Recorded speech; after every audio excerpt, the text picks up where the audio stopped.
The story takes place in the summer of 2021. At that time, I had just bought a new car. Before that, I drove an old 2004 Chevrolet Trailblazer, which, if you don't know, is an SUV. I didn't think it would be worth that much. But I decided to sell it on Craigslist anyway. After all, that's where I bought it years ago, and I take good care of most of them. I took a few photos in the driveway and then listed the car. It works quite well and is very reliable. So I knew someone would be interested. I listed it for $2,000 and waited. I'm really in no rush to sell it, and it took me about 2 days before I received the first response to the ad. The answer is that someone asked if the car is still for sale. I said yes, and they texted back asking if they could take a look. We then arrange a meeting after the person gets off work the next day. I asked for their names, and he said his name was Barry. He said he got off work at 8 p.m. I suggested we meet in the nearby Walmart parking lot, since it's a very large parking lot. It will also be in a public space, because I don't want random people coming to my house. Barry agrees. The next day, I went to Walmart, 5 minutes from my house. I arrived early and looked around the parking lot. I told him I was at rock bottom and he couldn't remember me. The parking lot is always empty in the back half and is often used by truckers or sometimes RVers for overnight parking. The first red flag happened before Barry even showed up. I should have left immediately. He texted me saying he was there and asked me what my car looked like. I was thinking seriously, you're interested in buying the car and you don't even remember what it looks like. I gave him a description. Gray SUV in the back corner. He then replied that he had seen me and was driving. I looked around and saw a much newer car coming towards me. It was a red Ford Focus. That was just a few years ago. He parked right next to me and I saw a man get out. He was younger, maybe around 30, with dark brown hair and dark glasses. I got out of the car and walked towards him. We met in front of my car and shook hands. I gave him some basic information about the car while he looked at it. Less than a minute, he asked me if we could take it for a test drive. I said yes, and Barry sat in my driver's seat, and I sat in the passenger seat. I noticed he had been talking on the phone a lot since he got out of the car. Something seems a bit strange about this guy. When he started driving, I asked him if he knew the area and if he could drive some of the nearby roads. He said he knew that well. And we left Walmart and went to a quieter neighborhood. Barry took a route that I have only taken a few times. It's a fairly quiet road with a speed limit of 35. There are a few patches of forest here and there and a few industrial-looking buildings. While driving, everything went quite calmly. I talked about the car for the first few minutes, but Barry didn't answer me or say anything. I remember one time he looked at his phone while driving, and I told him he shouldn't do that. He said, "Oh, sorry," and then he put it away. I asked him how he thought the car drove, and if he likes it, he'll just say yes. And is it good? After maybe 5 minutes of driving, I started to think we should turn back. That's when Barry suddenly started slowing down. Then he suddenly left the road and stopped in this crappy parking lot. There is some kind of forest on both sides leading to it. The parking lot has lots of potholes and appears to be a warehouse. When he arrived at the parking lot, he walked a few steps and then stopped the car. I noticed there was another car in this parking lot. At first, I thought maybe I just wanted to turn things around, but when he stopped the car, I was really confused. Then I turned off the engine and took the key out of the ignition. He then opened the driver's door and started to get out. I was really confused and looked at him wondering what was going on. As he was walking out, he suddenly yelled at me to get off the bus. I looked to my right and saw 3 men getting out of the other car that was also in the parking lot, and 3 men were walking towards us. They were probably 50 feet away. These men began to walk at a fast pace, and Barry walked out in front of my car and waved me out. I heard him yell at me to get out of the car again. I knew I was in trouble at that point, and I don't know what these people want, but I quickly understood something. My car had 2 keys and I brought a spare key with me in case I sold it that night. It's in my pocket. After Barry saw I refused to get out of the car, he started moving towards my passenger door. I thought he was going to try to force me out.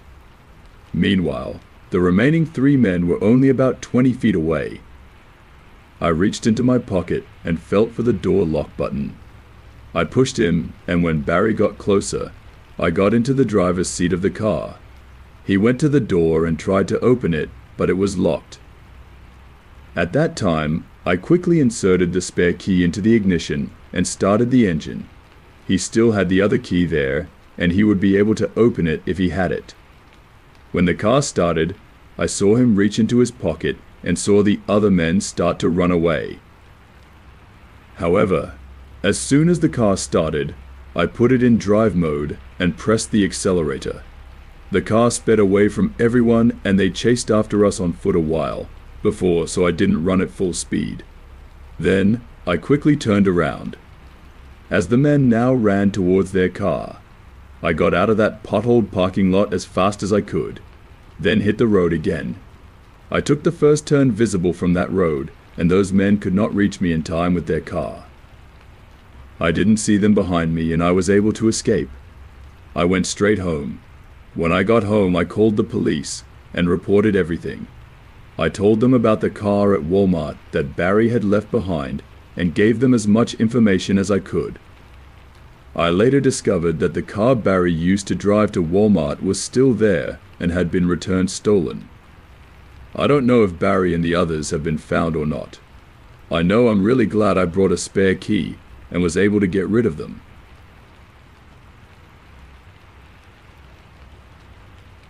A few months ago, one day at work I was bored and didn't have much to do, just using my phone or browsing the internet on my computer.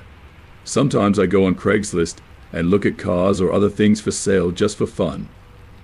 So, one day I had about an hour before I had to leave work and I had nothing else to do. I went to Craigslist and saw the section about login errors. I clicked on it just for fun because I thought it might be interesting to read. This is a section on Craigslist where people will post if they've seen someone and maybe talk to them in public or something. If they haven't received the person's name or information, they will contact them and ask them to contact them. This is why we talk about bad connections, and it seems a bit strange to me. I clicked on a few pages and read them as the 4th or maybe 5th I had ever seen. It seems like that person is writing about me. The ad features a blonde woman and then mentions the name of the city where I live and work. When I clicked on the ad, it said I saw you walking down the street last Thursday night and saw you at Target the next day wearing a Braves hat. Let me know if I can stop by sometime. This shocked me because not only did I go for a walk in my neighborhood on Thursday night, but I also hit the Target, and I wore my Braves hat to Target. This makes me a bit suspicious. That person saw me in 2 different places and followed me. That's what went through my mind immediately. But maybe it's just someone who lives in my neighborhood. And that's a coincidence. They certainly described me. I know that for sure, but I decided not to respond to the ad. I finished my work for the day and then went home. I live alone in a small house on a fairly busy street. One of my best friends, Avery, came over after work and we hung out quite a bit after she arrived. I told him about posting on Craigslist. I decided to show him, so I grabbed my laptop and logged in. When I looked at Craigslist's login errors section, I saw that there was now a new post titled Blonde Woman and then mentioned my city. The second part, this article is very recent. It had been done less than an hour before.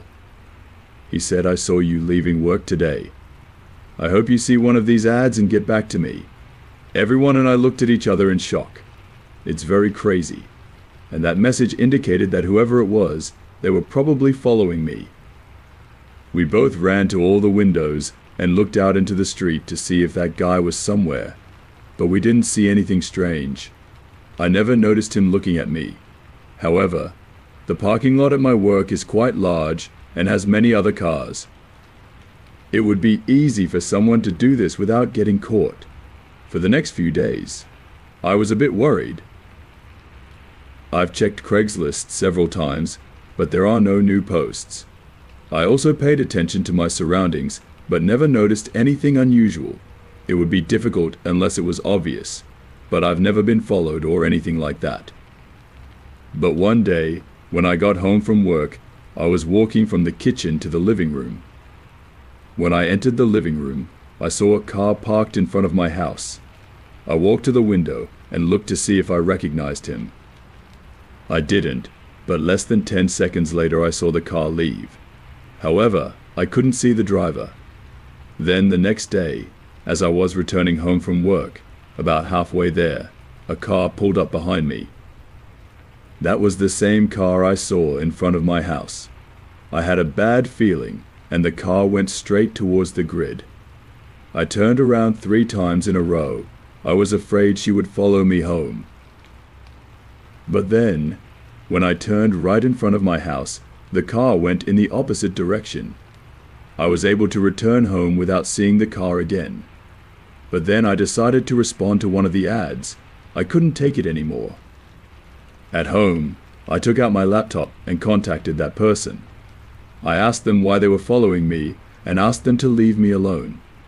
After sending a message, I expected the person to respond and provide an explanation or leave me alone. I waited and continued my day. A few hours later, around 9 p.m., I checked again. No response from that person. I closed my laptop and went into the living room. But that's when I noticed the car in front again. It's still parked in the same place. I walked to the window and looked closer. However, it seemed to me that no one was sitting in the driver's seat. That's when I noticed something in the corner of my right eye. I looked and saw a man in my yard, across the driveway. He was heading towards my front door. I was really scared. I didn't even waste any time. And I ran out the window, took my cell phone and called the police. While I was waiting for the operator to answer the phone, I heard the man trying to get in through my front door. This was followed by an explosion.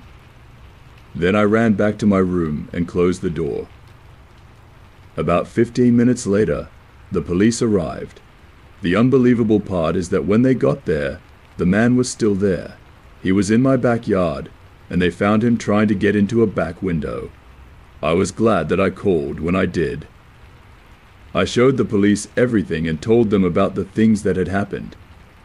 It seemed like the man had been stalking me for a while. I guess that when I asked him to leave me alone, he felt that he had to take matters into his own hands. Since this happened, I moved and now have an apartment across town. I also haven't been on Craigslist at all.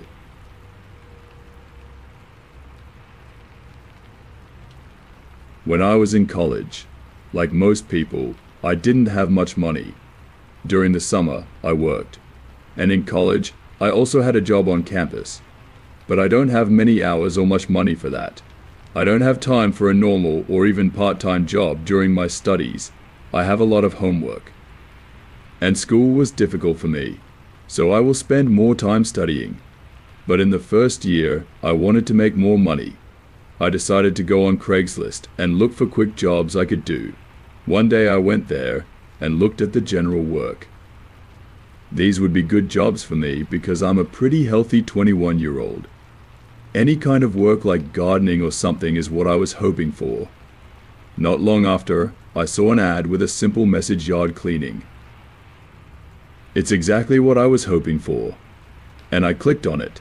However, there are not many details. It just said that needing someone to clean my yard would take a few hours and cost $100. The announcement was announced only an hour earlier, and I answered.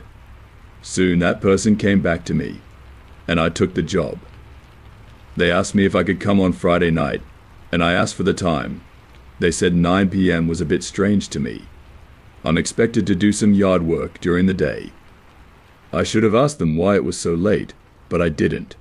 I'm just afraid that if I do that, they will get angry and find someone else. And I want money. Besides, I was free at that time.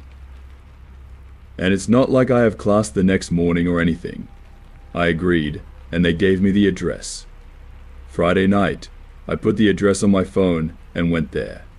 I had never been to this area before, and it was almost 20 minutes away. The location is a house with a fairly large yard. It's in a residential area, but I can't say much about the area because it's dark and very dark. There were only a few dim streetlights around. I let the person know I'm there to text them. And then I got out of the car. I arrived about 5 minutes early and started walking home. It's a 2-story house that seems pretty normal to me. There were overgrown bushes in the yard as well as leaves and the like. I walked to the front door and rang the bell. All the lights in the house seemed to be off, which was quite strange. About a minute passed without anyone opening the door. Then I knocked on the door. Maybe their doorbell is broken or something? After knocking on the door, I still didn't hear anything. I waited and then checked my phone to see if I was at the right address. No one responded to my messages. I knocked on the door again. Still, no one came to the door. But then I heard something outside, like footsteps. And they were to my right, almost coming from the side of the house. I looked, but it was very dark. And there was also a tree in my field of vision, so I couldn't see anything. I took a few steps back to look. Although the footsteps were far away, they were clearly in the yard of the house where I was staying. When I backed away, the speed stopped. I called to see if anyone was there. I thought maybe it was the owner. But I didn't get an answer. I started to feel a little scared about this situation. Then I heard footsteps again. I can't anymore, and I started walking. I didn't look behind me, and I walked to my car. I went in and locked the door. I looked toward the yard and didn't see anyone. Then I checked my phone one last time to see if there was a response. Always nothing, and I left. I started walking back to my college apartment. But while I was still walking on this quiet street, I saw a car appear behind me. I don't know exactly where it came from, but it looked like he was coming out of the driveway of the house where I was staying. The car followed me out of that street and onto the next street. When I got back on the highway to go back to campus, the car did the same. He stayed with me while I went shopping, and then I got suspicious. I kept driving, but when I got about a mile from school, the car finally stopped following me. I turned left when I turn. I can turn back. But then I decided not to go on Craigslist anymore. I don't know if the car following me had anything to do with that or not. That's how I feel. But I have no proof. What I do know is that the experience was very strange. That person never contacted me after that, and I still don't know who is walking behind the tree. They must have heard me when I called, but didn't answer. I'm glad I left when I did.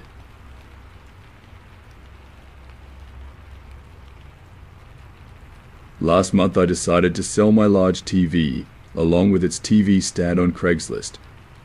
I got a new TV that's a little bigger and it's mounted on the wall. The old TV was in a large cabinet and I almost placed it in the dining room. My wife asked me to get rid of it, but I think I can make some money from it, so I put it on Craigslist in a few days. But I'm not interested. I was seriously considering a discount, because honestly, that's not a good deal. But then I got a little interested. A man contacted me and said he might be interested in buying it. He asked if he could see it. I only told him if he was serious, and he was right. I gave him my address, and we arranged for him to come see him at 7 p.m. the next night. I live in a medium-sized 2-story house, just me and my wife, because TV cabinets and televisions are quite bulky. I don't want to carry it around in the car to drive to the local car park. I thought it was no big deal that I gave him my address. The next night at 7 p.m., I waited for the guy to appear. After 30 minutes I texted him asking if he was still coming. He replied that yes, and he was on his way. I continued to wait. When he came to my house, it's 8 o'clock. It's dark outside. When I saw his car, I was disappointed. He arrived in a small 4-door sedan, and there's no way a TV or stand could fit in there. I watched the car drive slowly past our house. Then the car passed by and I briefly thought maybe it wasn't him, or maybe he was confused about the address. But then he parked the car almost out of my sight. I don't know why he parked so far away, but whatever. Then the guy came and I met him on the front porch. He was wearing a hooded sweatshirt and he looked about 20 years old. I invited him in and showed him the TV and the shelf, and they weren't too far from the door. I asked the guy if he wanted to buy it. The boy stood there and looked at him for a few seconds. He then said he wanted to buy it, but he wouldn't get the money until Friday and we would have to wait until then. I'm quite upset by this. I started walking the guy to the door so he could get out. I asked the guy, why did he come today if he can't buy it? The man said he just wanted to see it. He then walked out my front door and back outside. We said our goodbyes and I closed the door. During this meeting, my wife was up in our room. I sat down on the living room couch and turned on my larger wall-mounted TV. My wife then came down and asked me why that guy came into our garden. I was like, what are you talking about? She told me she was upstairs, so I had the window. When the guy left, he walked around our house and into the yard. I stood up, walked to the front window, and looked out. In my field of vision, I could barely see the car on the street.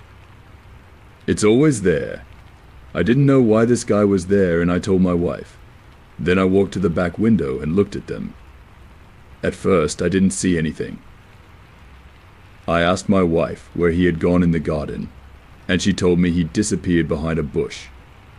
I continued to look out the window, then turned on the light. Then I leaned to the side and looked out one of the windows toward the bushes. As soon as I saw the guy crouching and hiding, I could only see part of him. But that's enough. I just opened the window a little and yelled that if he didn't leave right now, I would call the police. A few seconds later, the man stood up and ran away. I walked to the front of the house and looked out the window. My wife and I watched the guy sprint to the car and drive away. Then I took that listing off Craigslist. I also reported the incident. I regret giving this guy my address, and I should have known better. I'm glad my wife saw him go out the back of the house, because who knows what his plan was.